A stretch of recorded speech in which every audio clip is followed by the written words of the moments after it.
Bem-vindo ao canal. Se você é fascinado por lendas urbanas, histórias perturbadoras e mistérios que poucas pessoas têm coragem de investigar, este vídeo foi feito para você. Hoje vamos falar sobre rituais que nunca deveriam ser tentados. Jogos supostamente inofensivos, invocações transmitidas de boca em boca e experiências que prometem respostas, desejos ou contato com o desconhecido. O problema é que, segundo inúmeros relatos, muitos desses rituais funcionam, mas o preço cobrado é sempre alto. Então, antes de continuar, já aviso, este conteúdo é apenas informativo. O que você vai ouvir aqui não é ficção comum, são histórias que atravessaram gerações e deixaram marcas reais em quem ousou ir longe demais. Rituais sempre fizeram parte da história humana. Desde as civilizações antigas, o ser humano tenta se comunicar com forças invisíveis, seja para proteção, poder ou conhecimento. Com o passar do tempo, muitos desses rituais se perderam, mas outros se transformaram em lendas urbanas modernas. Diferente de cerimônias religiosas tradicionais, esses rituais urbanos surgem em escolas, fóruns antigos, bairros afastados e até na internet. Eles costumam ser passados como desafios, brincadeiras ou testes de coragem. O perigo está justamente aí.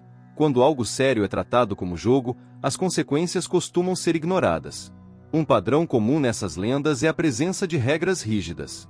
Luzes apagadas, horários específicos, palavras exatas e objetos aparentemente simples, como espelhos, velas ou papel. Essas regras não existem por acaso. Segundo estudiosos do ocultismo, elas funcionam como uma espécie de convite ou abertura simbólica.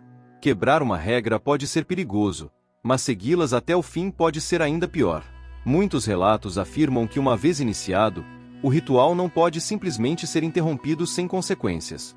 Um dos rituais mais populares é o chamado jogo do copo, muitas vezes tratado como brincadeira entre adolescentes. Duas palavras, sim e não, um copo virado ao contrário e perguntas direcionadas a uma entidade desconhecida. O que poucos sabem é que essa prática se assemelha muito a uma sessão de invocação espiritual. Há inúmeros relatos de pessoas que, após brincar com o copo, passaram a ouvir ruídos inexplicáveis, sentir presenças ou ter pesadelos recorrentes. Em alguns casos, objetos começaram a se mover a sós dentro da casa, sempre após o ritual. Em 2014, no Brasil, um grupo de estudantes relatou que decidiu brincar com o jogo do copo durante o intervalo escolar. Segundo eles, o copo começou a se mover de forma agressiva, formando frases que nenhum dos participantes assumiu ter empurrado. Após o ocorrido, uma das alunas passou a apresentar crises de pânico intensas, afirmando ver uma sombra sempre no mesmo canto do quarto. Psicólogos tentaram explicar, mas a família afirma que os sintomas só cessaram depois que líderes religiosos realizaram orações específicas no local. Outro ritual extremamente conhecido envolve espelhos e o horário exato da meia-noite. A lenda diz que, ao permanecer diante de um espelho escuro, com apenas uma vela acesa, e repetir um nome ou frase específica, algo pode se manifestar. Espelhos sempre foram considerados portais simbólicos entre mundos. Diversas culturas acreditam que eles refletem não apenas a imagem física, mas também a espiritual. Relatos afirmam que pessoas viram rostos distorcidos, figuras atrás de si ou até sentiram toques enquanto estavam sozinhas. Um caso famoso ocorreu no México, onde uma jovem gravou um vídeo tentando o ritual do espelho para uma rede social.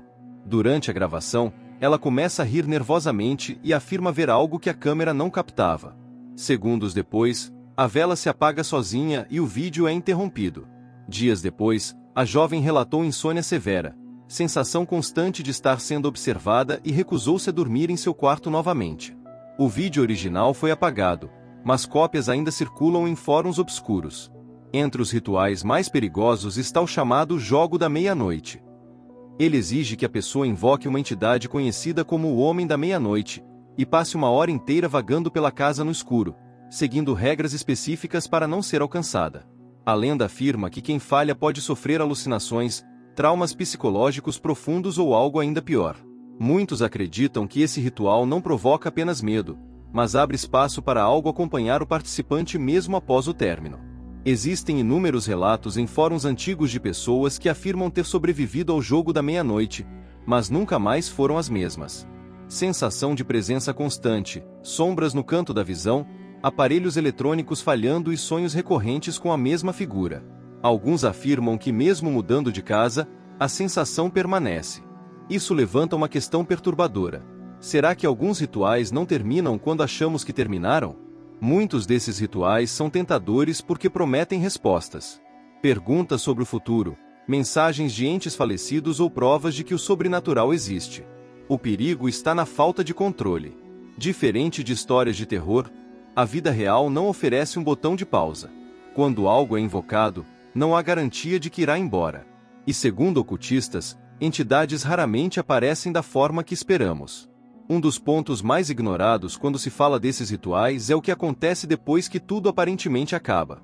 Muitas pessoas acreditam que ao apagar a vela, guardar os objetos ou simplesmente rir da experiência no dia seguinte, tudo volta ao normal. Porém, em diversos relatos reais, o verdadeiro terror começa justamente após o encerramento. Pessoas descrevem mudanças sutis no ambiente, como uma sensação constante de peso no ar, ruídos que não conseguem identificar e uma impressão persistente de que algo está fora do lugar. Algumas relatam que a casa parece diferente, como se não fosse mais completamente segura. Outras afirmam que passaram a ter pensamentos intrusivos, sonhos extremamente vívidos e uma sensação de vigilância constante, mesmo estando sozinhas. Psicólogos podem chamar de sugestão ou estresse, mas o padrão se repete em histórias de pessoas que nunca tiveram contato entre si. É como se o ritual não abrisse apenas uma porta momentânea, mas deixasse uma fresta invisível, algo que não pode ser visto, mas que continua influenciando quem ousou chamar pelo desconhecido. Esse talvez seja o aspecto mais assustador dessas lendas. Não é o que aparece durante o ritual, mas o que permanece depois que tudo deveria ter acabado. Mesmo com tantos relatos assustadores, essas lendas continuam surgindo e se espalhando. Parte disso se deve à curiosidade humana, outra parte ao desejo de desafiar limites. A internet acelerou esse processo, transformando antigos rituais locais em fenômenos globais. O que antes era sussurrado agora é compartilhado em vídeos e desafios virais. Mas nem tudo que viraliza deveria ser repetido. Independentemente de crença religiosa ou científica, existe um ponto em comum em quase todos os relatos: arrependimento. Pessoas que dizem que gostariam de nunca ter participado, mesmo quando nada físico aconteceu. O medo constante, a sensação de invasão e a perda da tranquilidade são consequências recorrentes. Talvez o maior erro seja tratar o desconhecido como entretenimento. Agora eu quero saber de você. Você já ouviu falar de algum desses rituais? Conhece alguém que tentou algo assim ou viveu uma experiência estranha depois de uma suposta brincadeira? Deixe seu relato nos comentários. Se você gosta desse tipo de conteúdo, se inscreva no canal, curta o vídeo e compartilhe com quem também se interessa por mistérios e lendas urbanas. Aqui, continuaremos explorando histórias que muitos preferem fingir que não existem. Nos vemos no próximo vídeo.